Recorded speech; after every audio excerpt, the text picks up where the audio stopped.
In today's video, I am going to teach you how to adjust opacity in Canva. If you've ever wanted to make a photo softer behind text, create a subtle watermark, or tone down a shape so your layout feels lighter, adjusting opacity, also called transparency, is the way to go. Let's walk through it step by step so you can do it confidently every time. Start by opening your design in Canva. This can be any project, social post, presentation, flyer, anything you are already working on. Once your design is open, click the specific element you want to adjust. This can be an image, a text box, a shape, or even a video. Keep in mind that transparency applies only to the element you've selected, not the entire design, so make sure you've got the right layer active.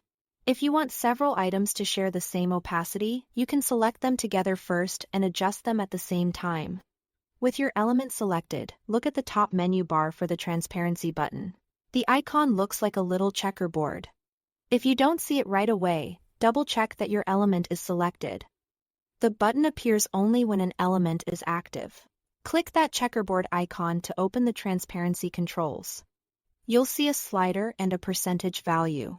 Drag the slider to the left to make the element more transparent, which lets more of the background or layers behind it show through. Drag it to the right to make the element more opaque, meaning more solid and less see-through. As you slide, keep an eye on your design to judge readability and contrast text. That's too transparent can be hard to read, and images that are too opaque may overpower your layout. If you need a precise setting, for example, matching a brand guideline or keeping multiple elements consistent, type the exact number into the percentage box next to the slider. 0% makes the element fully invisible, and 100% brings it back to fully solid.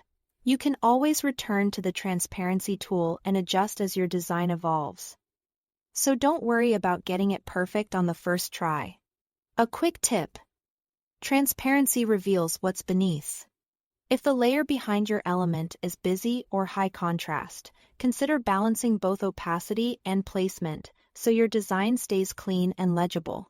That's it. Thanks for watching.